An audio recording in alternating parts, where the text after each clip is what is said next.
Just as a curious as a student of Javed Ahmed Ghamidi, I wanted to know a little bit about your background and آپ کا ان سے تعلق کیسے ہوا اور آپ نے کتنے سال ان کے المورد میں گزارے یا ان کے قرابت میں گزارے. سو اگر آپ پہلے اپنا تھوڑا سا انٹروڈکشن دے دیں, especially focused on Ghamidi centre background. I was introduced to Javed Sahab through خالد ظہیر صاحب. خالد ظہیر صاحب میرے MBA میں ٹیچر ہوتے تھے, اور جب میں I was working at a bank, اور اس وقت مجھے اچانک یہ خیال ہوا due to some situational factors کہ مجھے مذہب کو پڑھنا ہے, مذہب کو سمجھنا ہے. تو میرے لیے جو سب سے بڑی سورس تھی وہ because of his being my teacher I reverted to Khalid Zaheer Sahab. میری ان سے ملاقات رہا ہی کرتی تھی ویسے, اور جب ادھر آئے تو ان کے ذریعے سے پھر جاوید صاحب سے انٹروڈکشن ہوا. This was back in 19 either it was late 1987 or early 1988. 88, واو. تو اس وقت کا میرا تعارف ہوا. اس کے بعد رفتہ رفتہ پھر اس زمانے میں جب میں آیا تھا تو ایک اسکول بنانے کے لیے آیا تھا, لیکن جاوید صاحب کے کچھ لیکچر سیریز ہو رہے تھے اس وقت, انہی دنوں میں شروع ہوئے, یعنی while I was there. اور اس میں میرا یہ انٹرسٹ ڈیولپ ہو گیا کہ میں بھی مذہب کو اس لیول پہ سیکھنے کی کوشش کروں جس لیول پہ جاوید صاحب سکھا رہے ہیں لوگوں کو, عربی زبان ڈائریکٹلی ہم سمجھ سکیں. تو اس میں پھر it was but that was a start of a love affair and then it continued. میرا المورد سے تعلق رہا پھر اس کے بعد 2007 8 10 تک تقریباً, اور 2010 کے بعد آئی ڈیولپ دس پیشن کہہ لیجیے, خیال کہہ لیجیے کہ کیریکٹر کے اوپر کچھ کام ہونا چاہیے, کیونکہ مجھے خود اپنے اندر ویکیومز محسوس ہونے لگ پڑے بہت زیادہ. تو کیریکٹر ڈیولپمنٹ, مورل اپلفٹنگ, اس کے اندر پھر ظاہر ہے کہ المورد کی ڈائریکٹلی اسکوپ آف ورک میں نہیں آتا تھا. تو میں نے پھر ایجوکیشن کے سیکٹر کو جوائن کر لیا اور اس میں کام شروع کیا while continuing my study of how to develop character, how to develop my own character in fact, and then to further maybe. اور یہ بعد میں خیال آیا کہ اس کو پھر ایک لیول پہ انٹروڈیوس بھی کرایا جائے لوگوں کو. آپ نے جو 2010 تک المورد میں ٹائم گزارا تو اس میں آپ کا کیا فوکس تھا؟ میرا بیسیکلی تو ویریس چیزیں رہی جی, یعنی میں اس میں میری ایک ویب سائٹ تھی انڈرسٹینڈنگ اسلام, اچھا, understanding-islam.com, which unfortunately got discontinued. یہ ایک دوست کو دے دی تھی آج سے کچھ 2-3 سال پہلے جی, تو وہ اس کو رینیو نہیں کرا سکے کسی وجہ سے, وہ اٹ گاٹ مسڈ اینڈ وہ پھر ڈسکنٹینیو ہو گئی. ادروائز وہ سارا کچھ جو تھا ابھی بھی وہ چل رہی ہے, اس میں مٹیریل بھی کافی وہی ہے جو پہلے تھا, لیکن اب وہ ہمارے نام نہیں ہے, یعنی کسی اور نے اپنے نام سے کرنا شروع کر دیا. تو as long as people keep reading it that's fine with me. تو وہ جو تھا انڈرسٹینڈنگ اسلام تقریباً 95-96 میں شروع ہوئی. اس سے پہلے جو کام تھا وہ زیادہ تر تو پڑھنے کا تھا جی. عربی زبان سیکھ رہے تھے, جاوید صاحب سے بیٹھ کے درس وغیرہ لیا کرتے تھے, اور پھر اس کے بعد کچھ چیزیں جو تھیں وہ اقامت دین اور جو اسلام کی سیاسی تعبیر کا لیکچر تھا اس کے اوپر کام کیا کچھ تھوڑی دیر کے لیے. فقہ کے اوپر کچھ تھوڑا سا کام کیا, اور حدیث کے اوپر اینڈ پر حدیث پروجیکٹ جو اب آج ماشاءاللہ ایک پورا پروان چڑھ چکا ہوا ہے. اس وقت میں اکیلا ہی تھا جو جاوید صاحب کی رہنمائی میں یہ کام شروع کیا تھا جس میں نے. تو آئی ایم شیور کہ اس کے بعد بڑی ڈیولپمنٹس ہوئی ہوں گی ڈیفینیٹلی, لیکن دیٹ واز یہ ایک پروگریس تھا جو اوور پیریڈ آف 20-22 ایئرز یہ ہوتا رہا جی. آپ کے خیال میں آپ کی غنی صاحب سے جو لگاؤ ہے اور ان کو ان کا شاگرد ایز اے اسٹوڈنٹ ان کو ان کے قریب جانے کا, اس میں کون سے وہ ایسے ایلیمنٹس تھے جس کی وجہ سے آپ کو لگا کہ no this is the area where I need to invest time?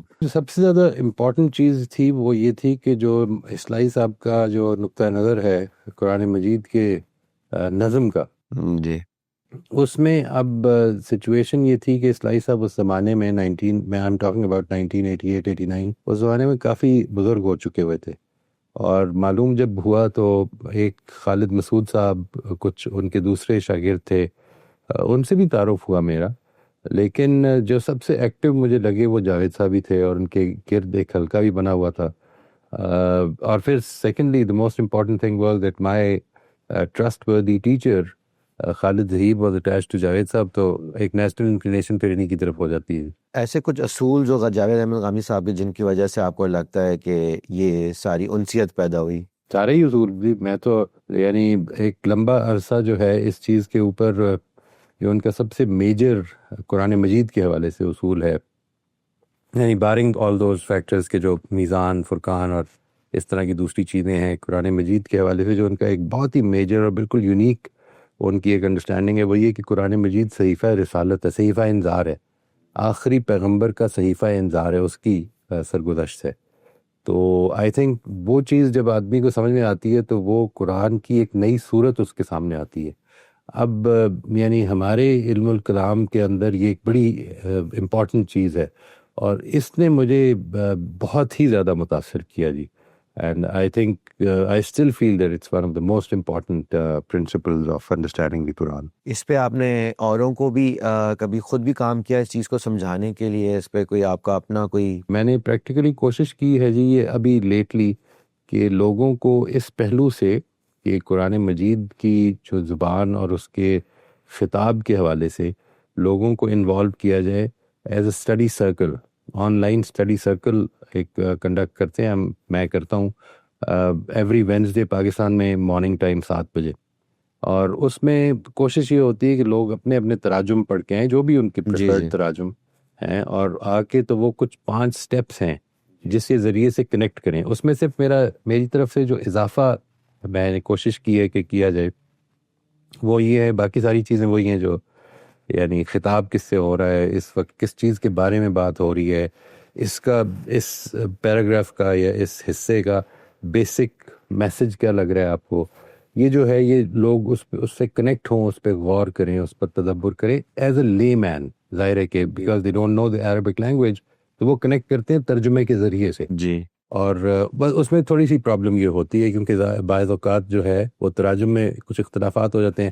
اور ایک چیز جو میں نے اس میں ایڈ کی وہ یہ ہے کہ اب میرے لیے میری زندگی کے لیے اس حصے میں کیا پیغام ہے، اور ہاؤ ڈز دا قرآن اور God wants me to address me, ہاں مجھے کیسے as a common man. Address تو کہیں پہ بھی نہیں ہے مجھ سے، جی ٹھیک ہے جی، یعنی اکارڈنگ ٹو دیٹ پرنسپل سرگزشت رسالت جس کو ہم کہتے ہیں، اس میں ایڈریس تو میرے سے ہو نہیں سکتا، بٹ جو کچھ اللہ تعالیٰ نے اپنے پیغمبر کی قوم کو یا اپنے پیغمبر کو بتایا اس میں میرے لیے کیا رہنمائی ہے، یہ کنیکٹ کر پانا، یعنی اس کی کوشش کہ لوگ اس پہ غور کریں۔ یہ آپ کا خانقاہ کا پروگرام ہے؟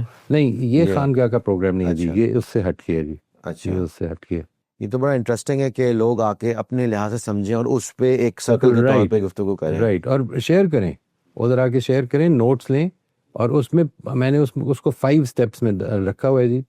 نمبر 1 اسٹیپ از کہ ہو آر دی ایڈریسز، جی، نمبر 2 از کہ کس کے بارے میں بات ہو رہی ہے، نمبر 3 از کہ اس میں ایڈریسی کے لیے کیا پیغام ہے، کیا میسج ہے، اور نمبر 4 از کہ اس کی سمری کیا ہے، اور نمبر 5 از کہ اس میں میرے لیے کیا رہنمائی ہے۔ یعنی پیغام تو ایڈریسی کے لیے، لیکن کیونکہ اللہ کی کتاب ہے اور اللہ نے پیغام دی ہے تو اس سے کیا میرے لیے کچھ پیغام ایسے ہو سکتے ہیں جو کہ ایڈریسی تک ہی رہ جائیں، جی، لیکن جدھر میں انوالو ہوتا ہوں یا مجھے لگتا ہے کہ یہ ایک ایسی بات ہے کہ جو اللہ تعالیٰ نے اپنے پیغمبر کی وساطت سے اس کی قوم کو اور پھر اس کی قوم کے ذریعے سے ہم سب کو دی ہے، وہ ہم سے بھی ریلیٹ کرے اور اس کے مطابق ہمیں اپنی زندگی میں کیا تبدیلی لانی چاہیے۔ ویری گڈ، یعنی دیٹ از دا اسٹیپ۔ اس کو یوں سمجھ لیجیے کہ یہ ہے تو ایک اسی خانقاہ کے پروگرام کی یا خانقاہ اس کو کہیں جو بھی، یعنی how does the Quran impact my character, اس چیز اور اس میں کیریکٹر فوکس ہے کیونکہ آپ کا وہ تو سبجیکٹ ہے کیریکٹر ڈیولپمنٹ۔ رائٹ۔ اچھا، مجھے یہ یاد ہے کہ انٹروڈکشن غامدی صاحب سے 2004-05 میں الف پروگرام کے ساتھ جیو کے ساتھ ہوا۔ اس کے بعد آبویسلی میرے بہت سارے سوالات تھے، ایک لے مین آدمی جس کا دین سے تھوڑا تعلق ہے، اس کو بہت سارے سوالات کے جواب اب نہیں ملتے ہیں، سڈنلی فیلز کے یہاں پہ آنسر ہے، تو that's how I got associated. And جب جتنے بھی لوگوں سے میں نے جو لیمن اسٹائل میں ہیں ان کو مجھے لگتا ہے ان کا یہی سفر ہے۔ آپ کا کوئی اسپیسیفک اس لحاظ سے سفر ہے نا، خالد ذہین نے آپ کو انٹروڈیوس کیا ہے، لیکن do you think you had series of challenges in understanding Islam, series of questions where you thought that now you found a way or a process and a mechanism کہ اب آپ کو وہ جوابات مل رہے ہیں؟ Initially تو they were questions. In fact, my whole journey of exploring Islam started because one of my seniors at the bank, وہ میرے سے کچھ اس طرح کے سینسٹیو قسم کے کویسچنز بہت پوچھتے تھے کہ جن پہ میں تھوڑا سا فرسٹریٹ ہو رہا تھا، اور one day finally I told him that I don't know my religion, so G I'm not the right person to ask. And he said to me کہ دیکھو تم ایک اچھی سمجھ رکھنے والے آدمی ہو, تمہیں یا تو مذہب کو سمجھنا چاہیے یا چھوڑ دینا چاہیے. اچھا یعنی have the courage to either understand religion or leave it. And he himself called himself an agnostic. جی تو میں نے اس وقت یہ سوچا کہ یہ بات تو ٹھیک ہے, اور ایک دو دن کے اندر فیصلہ یہ کر لیا کہ اب مجھے مذہب کو سمجھنا ہے. جی When I reverted to Khalid صاحب, تو اس میں it started from having some questions which I really don't remember as such. I'm sure most of those questions related to جو عورتوں کے مسائل ہیں, جو مطلب اسٹیٹس وائز اس طرح کے ہوں گے. لیکن جب جاوید صاحب سے کنیکشن پیدا ہو گیا تو اصل میں وہ جو فکر فراہی کے عنوان سے انہوں نے لیکچرز دیے, اس سے یہ اندازہ ہوا کہ یہ پوری ایکڈیمک فکر ہے, اور پھر اٹیچمنٹ اصل میں اس فکر سے ہونی شروع ہو گئی. جی جی it was not any specific problems جس کے ہم سلوشنز ڈھونڈ رہے تھے.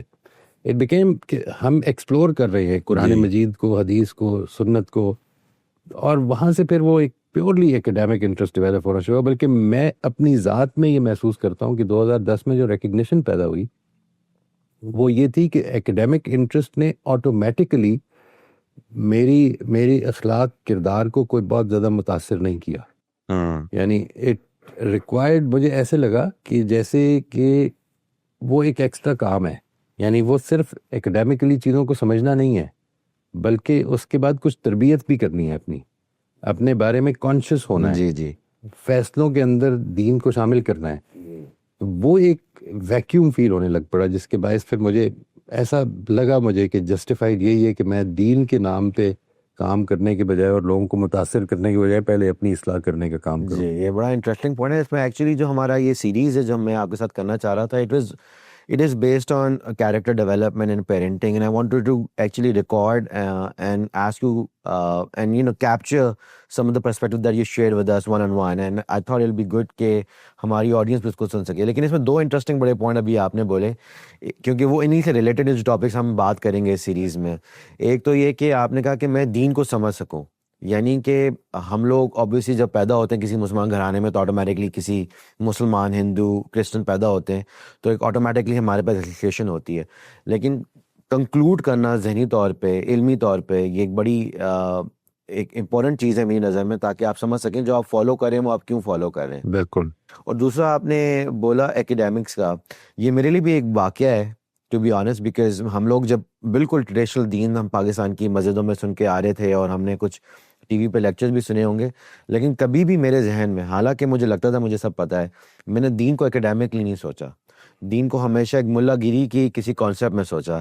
ایکیڈیمک جو ہے وہ ایک اس کو الگ لیول پہ عزت دیتا ہے, اس کو الگ لیول پہ سمجھنے کی آپ کو نیڈ سمجھاتا ہے, اور یہ بتاتا ہے کہ دین کو سمجھنے کے لیے بھی کوئی پرنسپل, کوئی اصول ہوں گے. آپ حدیث پہ کیسے جائیں گے, آپ فقہ کو کیسے سمجھیں گے, آپ قرآن کو کیسے سمجھیں گے, جیسا بھی آپ نے یہ 5 پہلو اپنے سوشل سرکل کے بارے میں بتائے. تو یہ ایک بڑا ایک انٹرسٹنگ پرسپیکٹو تھا میرے لیے بھی ایکیڈیمکس کا.